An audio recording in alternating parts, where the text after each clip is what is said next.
Hello, Pastor Fernando. Mo ni ang akong ikatulo nga assignment nga imong gihatag sa mo. Sorry, karon pa ko ka lugar gid, Pastor.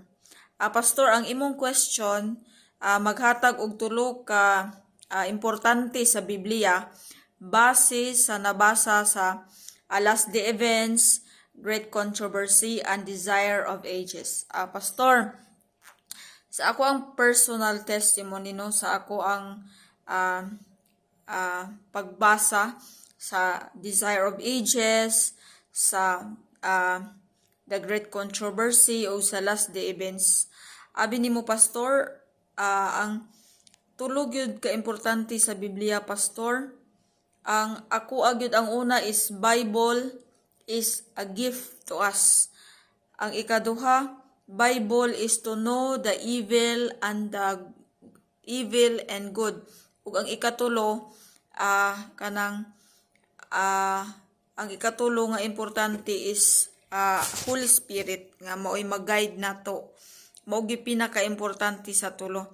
Abi nimo, Pastor, no, sa diyang gabasa ko og Bible, murag ka napulo or kapila na nako nabasa ang Bible from cover to cover.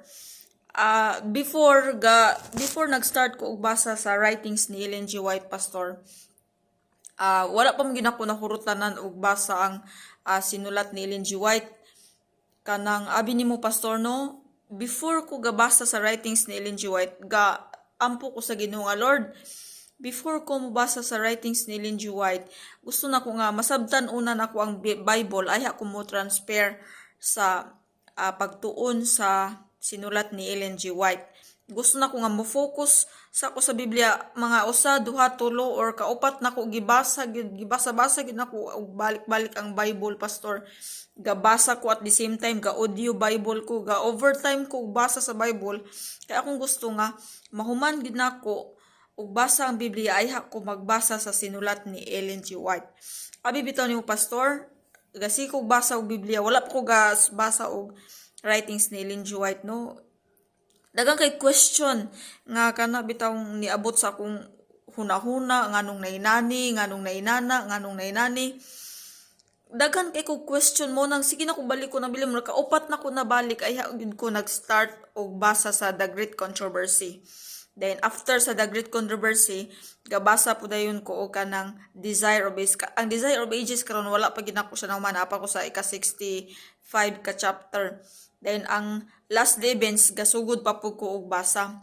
Abi nimo, Pastor, no, sa writings ni Ellen G. White, grabe dako kaayo og ikatabang gyud sa Spirit of Prophecy. Kay mas nasabtan kay nako ang Bible, mas gi-emphasize, mas gipasabot ni Ellen G. White ug unsa bitaw iyang hugot nga relasyon sa Dios, ngano nakasulat siya og daghan kaayo nga mga libro, kay tungod sa Holy Spirit nga nag-guide niya unya mas klaro kayo nimo ba. Kana bitaw imong question bitaw nga pareha sa anang si Adan ug si Eva nakasala, nagkaon sila og prutas. Ana lang siya sa Bible, pero deep inside sa mga pananaw ni Ellen G. White, daghan pa kay story bitaw nga behind the scenes nga si Ellen G. White gipakita siya pa sa pananawon mo nang pasalamat jud ko nga pasalamat gyud ta, no, isip nga mga SDA nga naatay ka ng Spirit of Prophecy, naagid gigiyahan kita sa Ginoo ug unsay mahitabo sa ato ugma.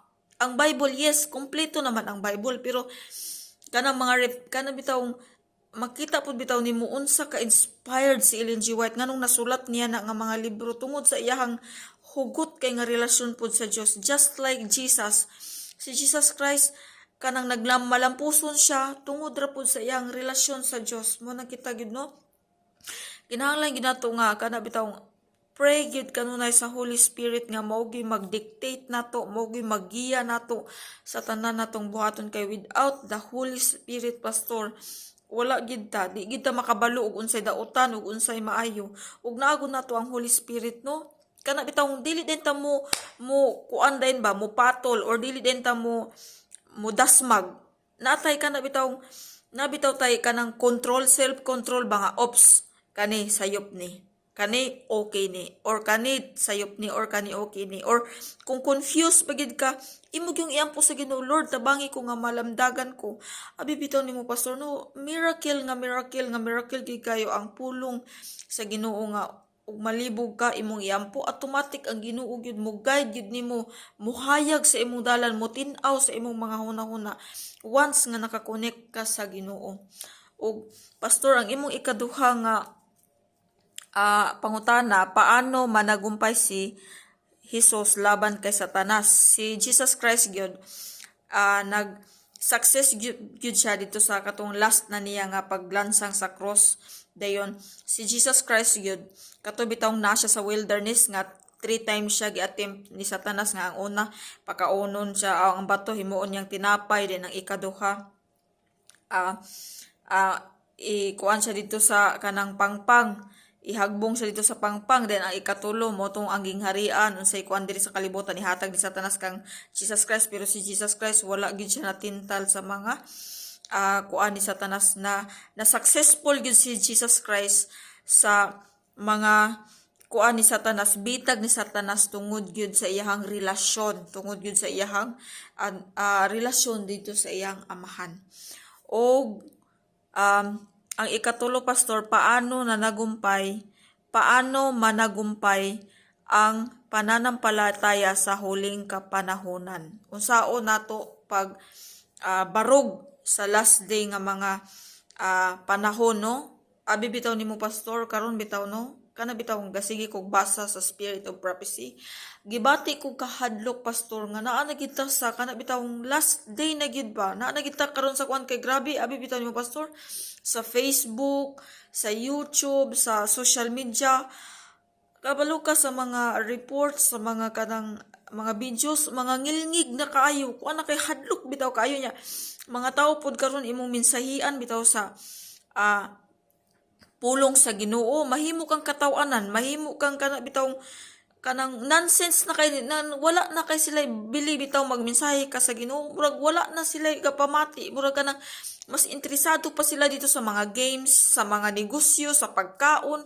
Inana ang mga interes sa mga tao na sayod gyud ko pastor nga naa na kita sa last day nga kanang mga panahon karon mo nang kuan gyud ang kuan ra gyud ni Ellen G. White, no, ang iya ra gyud tambag nato nga kuputa sa Ginoo hantod sa katapusan sa mga adlaw ug pray gid ta sa Holy Spirit. Kanunay gid natong mo bitaw na ingon sa 1 Thessalonians 5:17, pray without ceasing. Ato yung ihabit ang pagampo kanunay nga makunsaran kita sa balaang spirito aron malayo ta sa daotan. The moment manggod nga naa na natong balaang spirito pastor, abi bitaw nimo pastor, mahimutang martyr.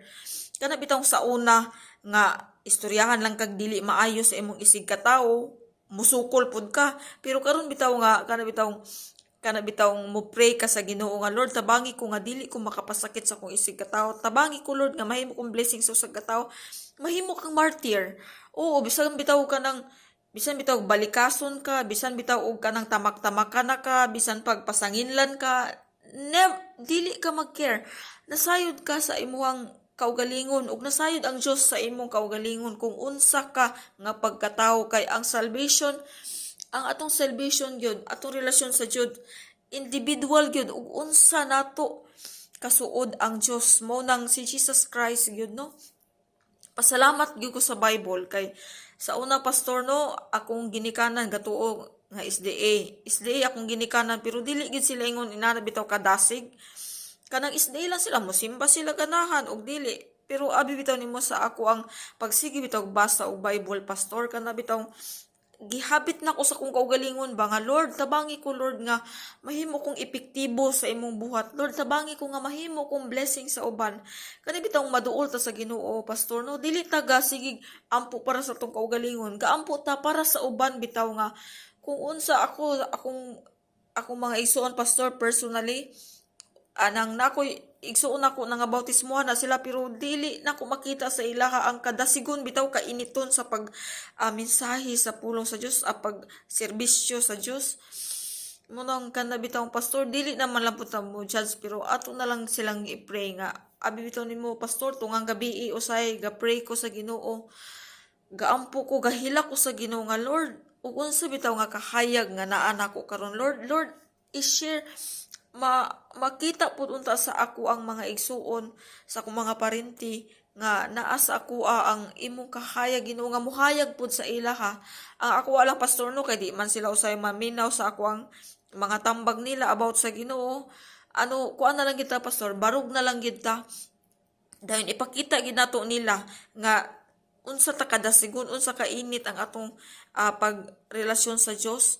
Mahimo tang blessing nila, dili lang gid ta magpadaog sa atong kalaban. Mao nang ang last day yun no, mao bitaw nang natay 7-7 prayer pastor nga na kinahanglan magampo ta sa 7 sa buntag ug 7 sa hapon para sa outpouring of the Holy Spirit. O sa ako gyud nga experience pastor no, pray gyud ato yung ihabit ang pagpray. Pray gyud nga mao gyud ang Holy Spirit gyud mao gyud mo mando mo giya nato nga mabubuan ta sa balaang espiritu nga mahimo tang maisugon